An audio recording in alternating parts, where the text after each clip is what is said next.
The political war between California and the Trump administration is expanding. The administration has approved a new census question that asks, are you a citizen of the United States? And that question has triggered another fierce debate between California and the federal government. KCAL9 political reporter Dave Bryan joins us once again with further details on this story. Dave? Yeah, and this dispute looks like it's headed where many of them are, right into the courtroom. It looks like that's what's going to happen. The debate probably will wind up in a courtroom because the state of California has already filed a lawsuit charging that everyone in the country is supposed to be counted, and demanding answers to questions like that would intimidate millions of immigrants, both legal and undocumented, who would be afraid to take part in it.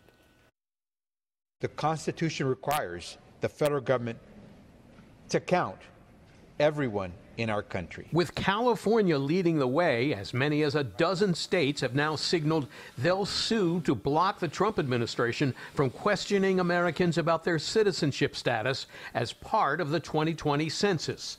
The charge is that asking the question, are you an American citizen, violates the Constitution and would also intimidate some people from being counted. We're not going to stop, and we're going to defend every one of our rights. New York's Attorney General says he, too, is suing to stop the citizenship question on the census, and 10 other states have indicated they'll join that lawsuit.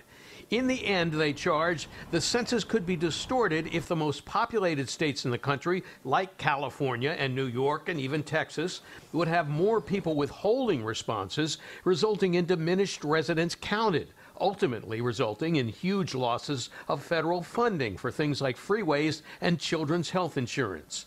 And they may also lose seats in Congress, since that's based on population figures.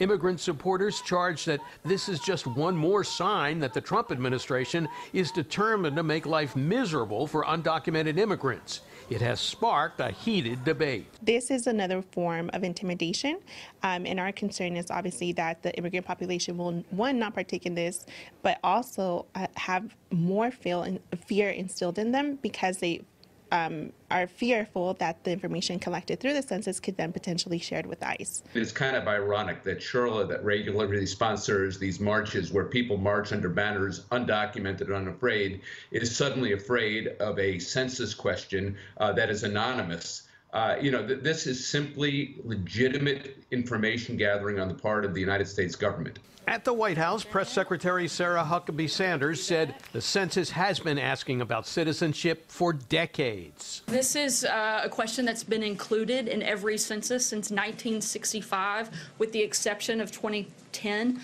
when it was removed.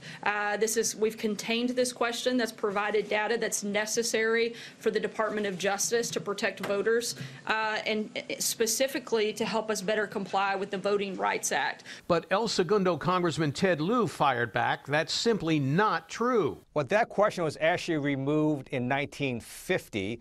Contrary to Sarah Huckabee Sanders' statement today, she made yet another false statement. That census question on citizenship has not been in for nearly 70 years. The American people need to have faith that the figures coming in are accurate. And if you're an immigrant, you might not want to turn that paper in if you think bad things are going to happen to you. The Secretary of Commerce wrote in a letter Monday that the Department of Justice asked for this data. He wrote, the need for accurate citizenship data outweighs fears about a potentially lower response rate. Now, the Constitution does require that every resident of the United States be counted in a census every 10 years. And tonight, critics are charging that this is another scheme to reduce the counted population in the big Democratic population states like California, where more immigrants live. And then the new reduced numbers would be used in 2021 when there's redistricting for the states and the nation. Jeff, back to you. Okay.